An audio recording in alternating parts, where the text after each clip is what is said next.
की लोकसभा की इस प्रेस वार्ता में हमारे समक्ष हमारे आदरणीय लोकप्रिय सांसद मनोज तिवारी जी उपस्थित हैं।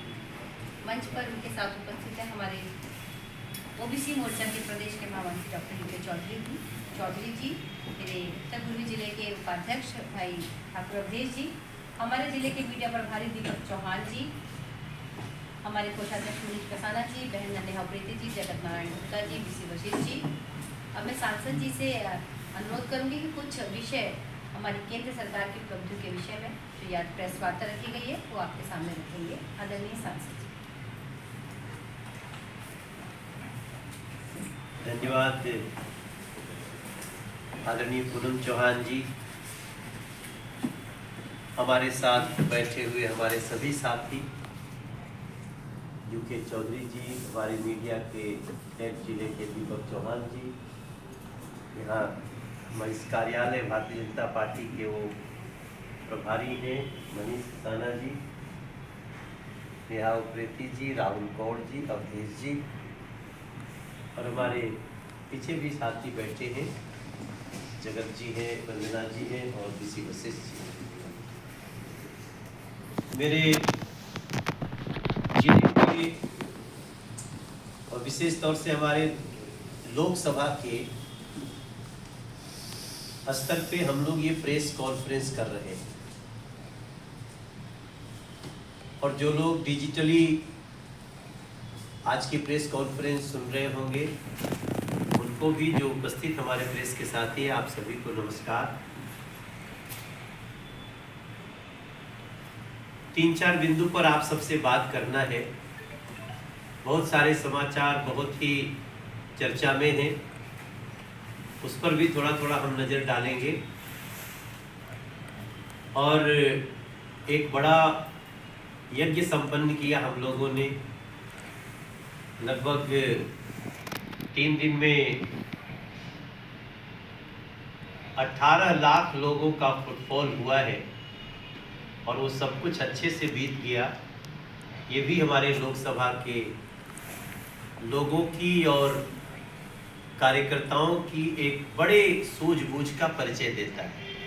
उसके लिए भी मैं देवी देवता सहित लोकसभा वासियों को बहुत धन्यवाद देता हूँ, और पत्रकार भाइयों को विशेष रूप से धन्यवाद देता हूँ, क्योंकि इसमें कई ऐसे क्षण हैं जहाँ पे तिल के ताड़ बनाए जा सकते थे, बात के बतंगड़ हो सकते थे, लेकिन आप सब ने उसको बहुत ही सकारात्मक ढंग से व्यवस्था को बनाने में मदद की, उसके लिए आभारी हैं। दोस्तों, अभी संसद में राष्ट्रपति जी के अभिभाषण पे चर्चा चल रही है। 1 फरवरी को बजट आया, और उसके ठीक एक दिन पहले 31 जनवरी 2024 को महामहिम राष्ट्रपति जी द्रौपदी मुर्मू जी ने संयुक्त अधिवेशन को, जो दोनों सदनों का संयुक्त अधिवेशन था, उन्होंने संबोधित किया। अक्सर ऐसा होता है कि लोग राष्ट्रपति जी का अभिभाषण करके और आगे बढ़ जाते हैं, लेकिन कई बार उसमें जाते हैं। तो सबसे पहले मैं राष्ट्रपति जी के अभिभाषण के द्वारा हमारे देश में कुछ चीजें ऐसी हुई हैं जो सबके लिए जानने लायक है। मैं उनमें कुछ बिंदु ऐसे बोलूंगा जो इंटरेस्टिंग लगे, क्योंकि राष्ट्रपति जी के अभिभाषण को तो कई लोगों ने सुना ही होगा, लेकिन हमें पूरा विश्वास है कि हम जितने लोग यहाँ बैठे हैं उनमें से सभी ने पूरा तो नहीं सुना होगा, और हमारी आपकी जिम्मेदारी है कि वो लोकसभा के हमारे प्रत्येक जन तक जाए। इसके लिए मीडिया का हमें जो सहयोग होता है, इलेक्ट्रॉनिक मीडिया, प्रिंट मीडिया और वेब मीडिया, तो इसमें सबसे पहले हम आपको याद दिलाएं कि जो नया संसद भवन बना, इसमें महामहिम राष्ट्रपति जी का ये पहला उद्बोधन था। आप सबको याद होगा कि जब ये नए संसद की शुरुआत हो रही थी तो बड़ी चर्चा में था कि महामहिम राष्ट्रपति जी को नहीं बुलाया गया। और तो भाई एक लोकसभा के अंदर महामहिम राष्ट्रपति जी आए, ये संवैधानिक रूप से छोटी बात हो जाती है। जब दोनों सदन एक साथ बैठते हैं तभी महामहिम राष्ट्रपति जी का संबोधन होता है।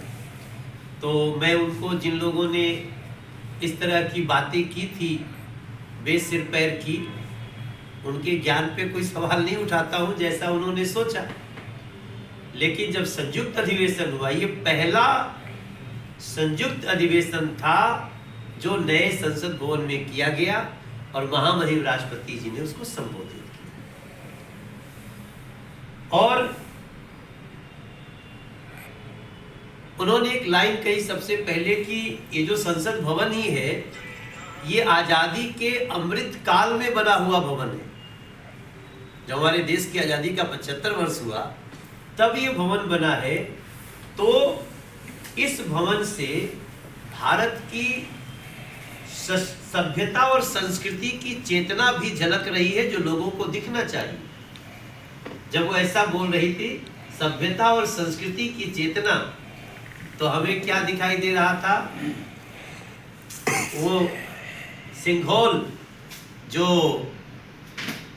नरेंद्र मोदी जी को हमारे देश के महात्माओं ने दिया था, और जब वो बोल रही थी तो आप सबने शायद ध्यान दिया या नहीं दिया,